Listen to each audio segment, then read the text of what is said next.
So, good afternoon, everyone. You know, when we discuss fighting the invisible competition, it reminds me of, if you're interested in nature documentaries of the natural world, but it reminds me of, and when I say this, I don't mean disrespect to either D2C brands or to hyenas, but it is exactly this, that when a lion or a lioness has got the kill, okay, and is eating, a pack of hyenas or wild dogs come along and they keep on taking chunks out of, out of the meat until finally the lion has to leave or the lioness has to leave. Actually, in real life, in marketing terms, pretty much the same thing happens. As I said, no disrespect to anybody, because legacy brands have built a certain market, okay, and we have a whole bunch of new brands, challenger brands coming in. They are, when you are X and you have fought Y and Z and A over the last 10, 20 years, you have a pretty good sense. We are rivals. I know what you'll do. I know what you'll do. I have my limitations, okay? But when there's a whole bunch of unknown faces who come and they keep on taking small chunks. So as somebody said to me, you know, you can't use like a general can't use a cannon to disperse people, to damage people who are dispersed. It's exactly like that. So when you have brands coming and taking small shares away, okay, so we'll talk, of course, of your own categories, but also of other categories. I think let's talk like marketers about what, what the challenge is. So what is has the coming of so many brands, has it fundamentally changed consumer perceptions about the way in which they see brands? The fact that instead of 4 brands, now they see 400 or 40 or 50, and there's so many of them coming, going, making offers. Krishna, would you like to start? I'm so sorry. No, so my question actually was that the fact that there's, unlike just array of 5 or 10 brands, okay, now you have in many categories, not all of them, you've got lots of brands. They come and they go, okay? Many of them will not survive. But the reality is that the consumer has a choice of many brands at different price points with different offerings. Has this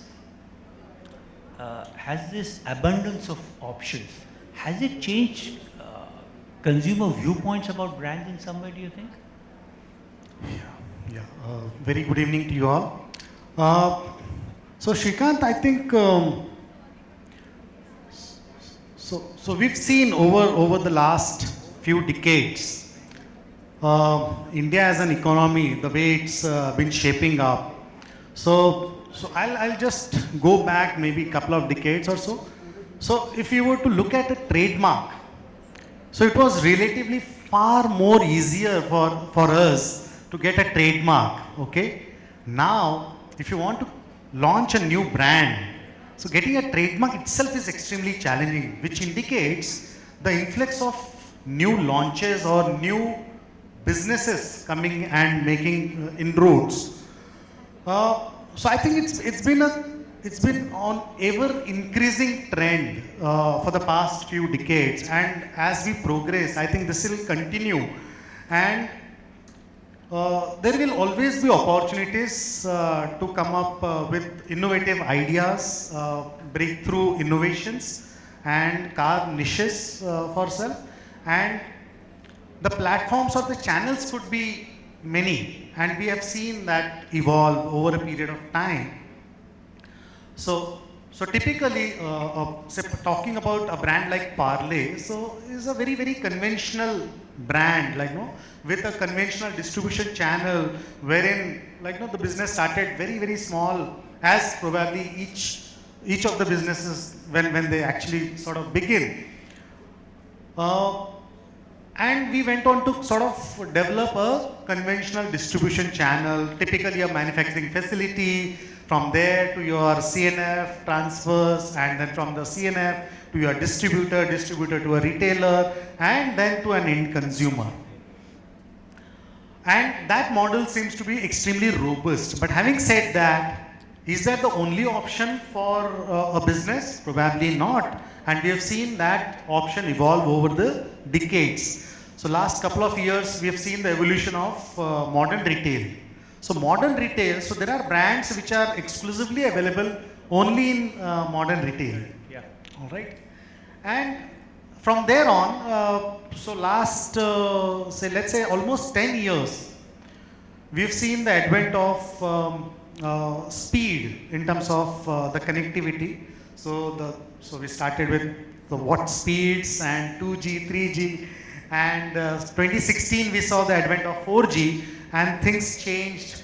Certain other events like the introduction of UPI, the introduction of GST for that matter, and most importantly, a lot of things have happened. Absolutely. Yeah. Shrikant, to answer your question on has the abundance of D2C brands really created some difference? I think there was a time when it was a real formidable task to get your brand onto a shelf. But today, I think with the availability of technology, with the availability of certain, business infrastructure, which these D2C brands leverage, and with the availability of new tools for communication and reaching out and building their brands with audiences, what's happened is that it's become much more easy to place the brand in front of the consumer. Now these brands, these D2C brands, in order to have a real chance at winning with the consumer, they pick out pieces from the consumer pie where they can really offer something that's unique and something that can really add great value, which the bigger brands are not being able to do. Can you give an example or two? Let's say, for example, in the stationery business, there is an adult population who would really love products with, a Japanese design and sensibility and aesthetic. However, you will see that that population is not all that large. And this group of people who really like very refined designs and stationery is extremely small. And I really like your analogy from the natural world that the big brands are such that there is a large need for nutrition for the entire tribe to survive. But if the D2C brand, which is small, comes in, it has very little need for nutrition, and that group itself can give it enough nutrition for survival. So actually, it's like Parle. I mean, such a giant company that if something offered the business potential is 30 or 50 or 100 crore, Parle may not even consider it. They may not consider it's not on their radar. They may not even act, Correct. on some of these things. But what has happened with time is that because consumers are now exposed to better levels of brand engagement, better levels of customer service, the expectations from the more traditional brands are now beginning to change. Which is that, if this company can do it, why can't such a well-established company do it? Have you ever had this in your own experience? I mean, so where, let's say, the challenger brands, okay, which come along, which are smaller, and which are the areas where they do maybe innovation or technology, customer experience? What is that area where they better, let's say, establish? I'll give an example which a lot of people will be able to relate to, and that is let's say purely in the area of having consumer engagement. You will see that on social media, the brands who are the most late to reply, if they reply at all, are the ones which are the traditional brands. But the D2C brands will be the ones where maybe even the founder is actually, talking to the audiences and, either helping them out or solving an issue or replying to them. So if you see the level of engagement that these brands are really being able to give to their audiences is so high that the expectations from traditional brands are also going up. This is just one example. Krishnarao, how do you feel about this? About the customer experience part? Yeah, so I think there are several advantages for a D2C brand. So they are able to engage with the consumers directly. They are able to actually offer very, very customized offerings to their customers. I think, and the speed, I think, is another aspect which is extremely in favor. So there are several advantages, and also it's also very efficient for certain brands, because as a startup, if you're starting, say, So it becomes extremely difficult to build a conventional model. So D2C becomes also a very, very cost-effective option for you to ride upon. But it's also a very limiting option for most people. I mean, I think there's this whole thing about D2C, but when you look at the figures, even of brands where there's a lot of excitement, etc., most of them are sub 100 crore rupee brands. Even more of them are sub 50 crore. So if you look at the amount of write-ups they get, the attention, their presence on social media, they may go on to become much larger. I'm not saying either way. But the reality is at this point, most of these brands, very high-profile brands, they're actually very small. There's a food brand which gets written about all the time. I checked, I think they clock 3 crore or 4 crore a month. So they are actually, it's remarkable they've done it. But my point is that does it seem that they can challenge the established brands beyond this? So they can, one is, like, to go back to the natural world, it's like in the age of the dinosaurs, mammals were small. So they took a niche and they lived there and they were fine. So one is that D2C brands take a niche, they do something that a big company will not bother with, and they stay there. The other possibility is that they get more ambitious and they try to take a bigger chunk out of your business. Do you think that will happen, or do you think most of them will be confined to a niche which is so small that they'll stay there? So, a lot of these new D2C brands, I think a lot of them are first of all fine-tuning their business models. So that's the reality. What will happen is that these D2C brands, their ambition is not to remain that small. Their ambition is to grow. And in pursuit of growth, what they are going to do is they are going to either move into different product categories, or they're going to be targeting different consumers for the same product category. And, at that point in time, if they have perfected the business model, some will make it past that chasm and the others really won't. So I think these, while we find a lot of celebration of these brands in media, which you're pointing out to, I think it's just a flavor of the times, but ultimately a few of them will make it. And I think there's also, I think it's a more cultural movement that to encourage businesses, entrepreneurs, within countries to provide job employment and, a lot of other knock-on benefits from this really comes in. Sure. So I think it's just a celebration of that, but ultimately they will want to grow and a few of them will grow. Krishna, one thing I would ask you is that, so I'm not,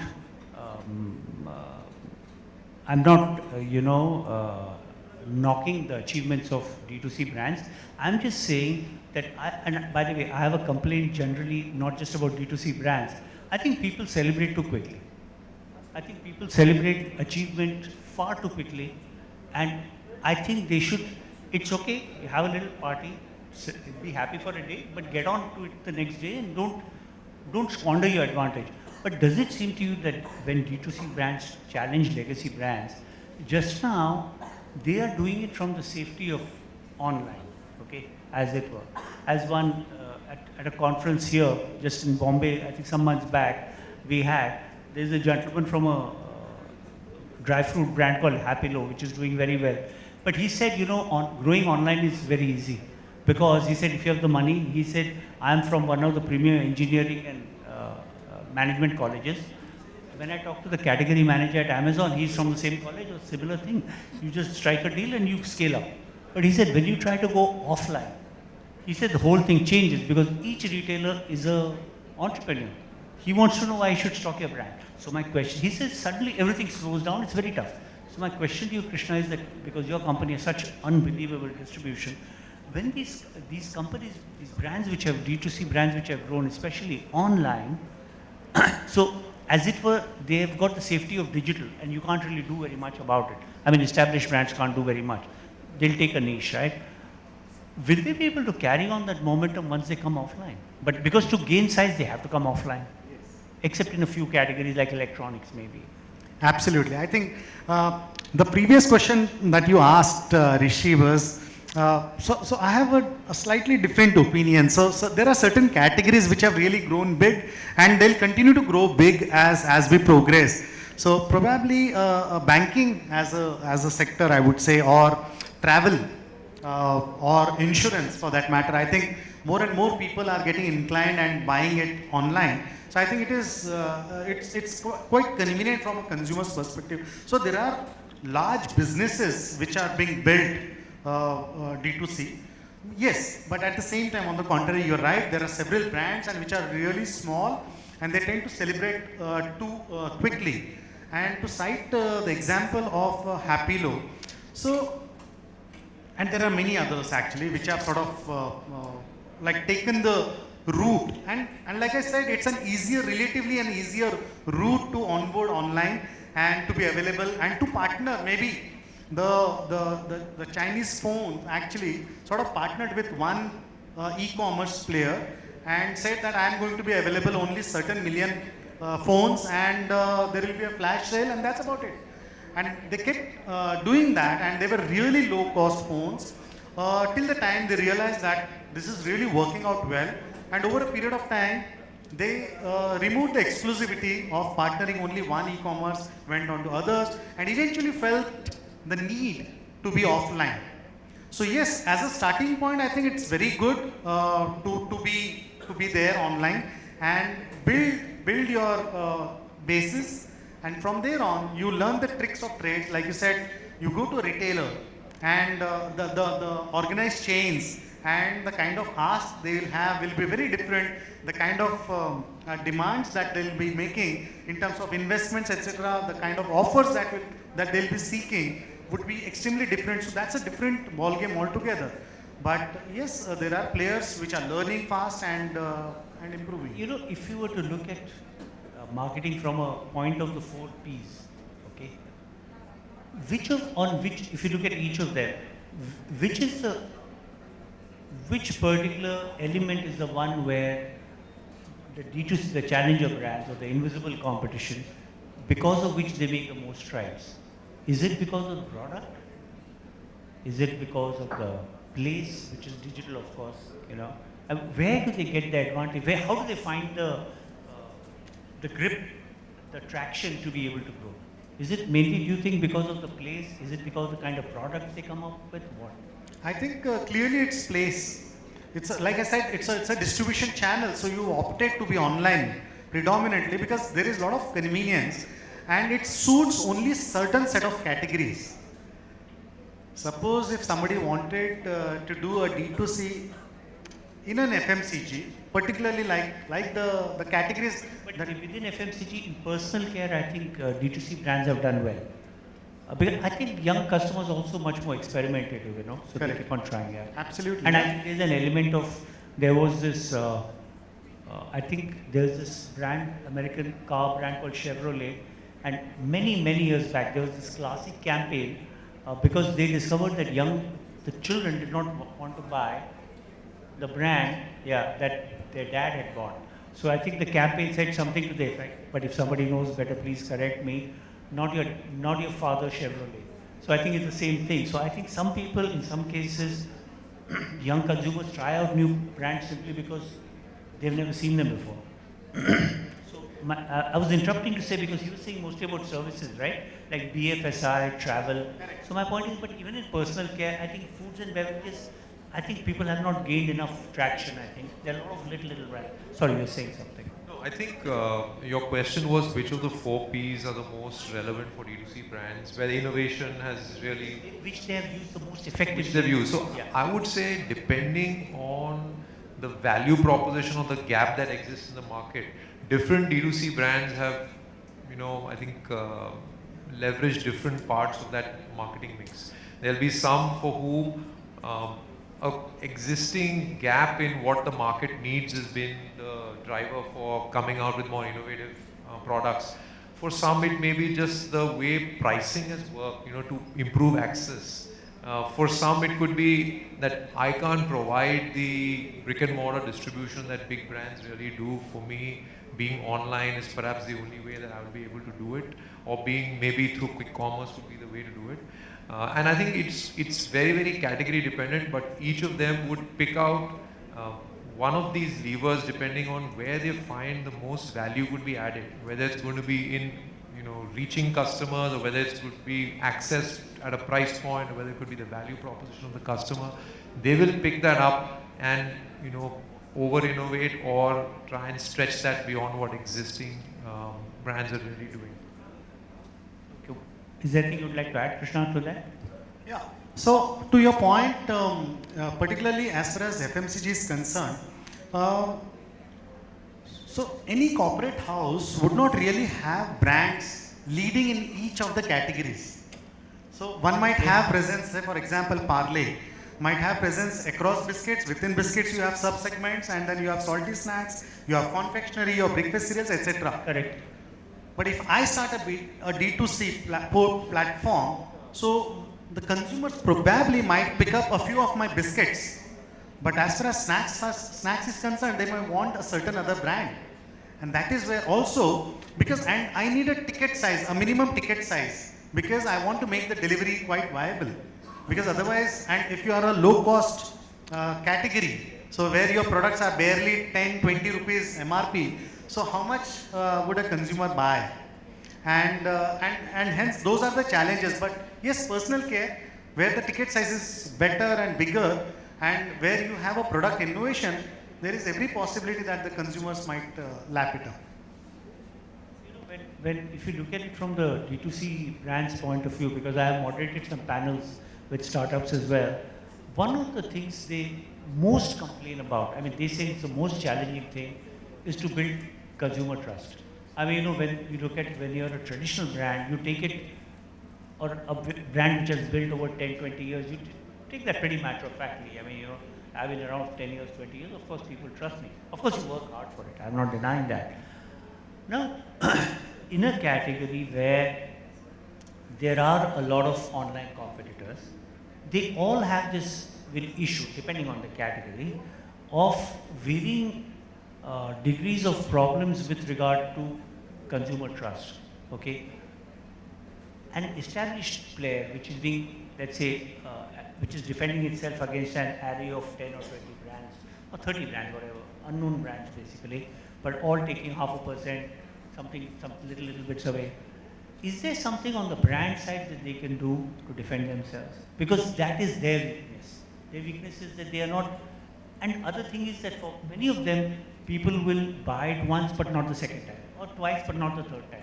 Then again they come back to their original brand, right? So is there anything established brands can do with regard to entrenching themselves further by working on their brand appeal? Is that an option in terms of fending off D2C brands? Your question is, can established brands do something?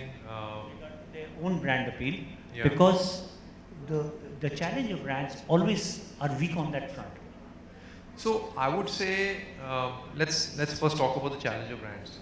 The challenger brands realize that in certain categories, trust is, a requirement is really high, and they actually solve for that. Maybe through a pricing strategy, maybe through a guarantee for the product, maybe through a no questions asked return policy, etc. So they actually try and solve for that at the very beginning. And I think, and like I said, it depends on category to category. Some categories are to that extent, there's a relatively lower risk. Like with footwear, it may be a little lower risk than foods or something.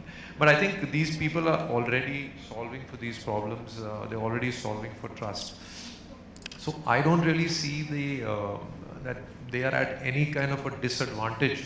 In fact, I would say to some extent they may have a certain advantage, because they offer guarantees on a very, very small revenue base. Now, if you were to offer the same guarantee on a few hundred crores, you are really looking at a serious risk to that business which needs to be factored in.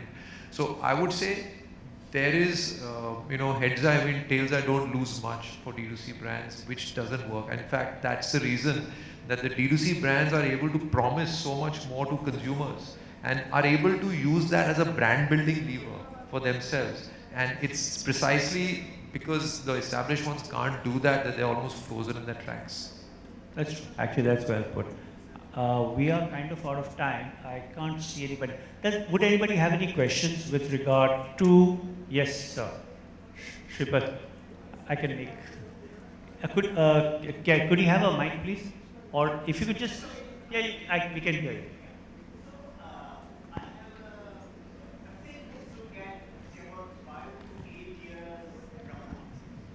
Okay, and yes, right now the D2C, for example, in FMCG or even otherwise, is not like so big. But in 5 to 8 years, it's going to be significant. Every category will be significant. Now, that time, would the traditionally strong brands would have to challenge themselves and create fresh brands, new brands, or they think with the current portfolio they can manage? I have an answer to that. I think they'll acquire them. Why create your own brand? It's No, too no. much effort. But I think very good question actually here, and this is something that any brand for that matter, predominant, I would say more so the leading brands need to be extremely agile. So actually to your previous question and to the question, I'll just relate this. So when you asked how do you fend if they are nibbling away some part of your business, how do you fend? So if I draw an analogy, so it's almost similar to that of a regional brand. So now what are the strengths of a regional brand? They come out with very specialized offerings which are very suitable, quite suitable to the neighborhood or to that region for that matter. So many times actually we get inspired, we pick up, and there is no shame in it. No, of course. And we actually offer it nationally, and it goes on to become a super success. So likewise, so I'm saying a brand has to be completely alert and be on the lookout if there is any such nibbling happening in the next 5, 8, 10 years or so. There could be an opportunity, and one can actually preempt and look at defending that probably and launching a new brand altogether to combat or to keep away such competition. Okay, good. Thanks. Good question. Yeah, good answer. Okay, I think we are kind of done with terms of time. So thank you very much, and thank you for staying till the end.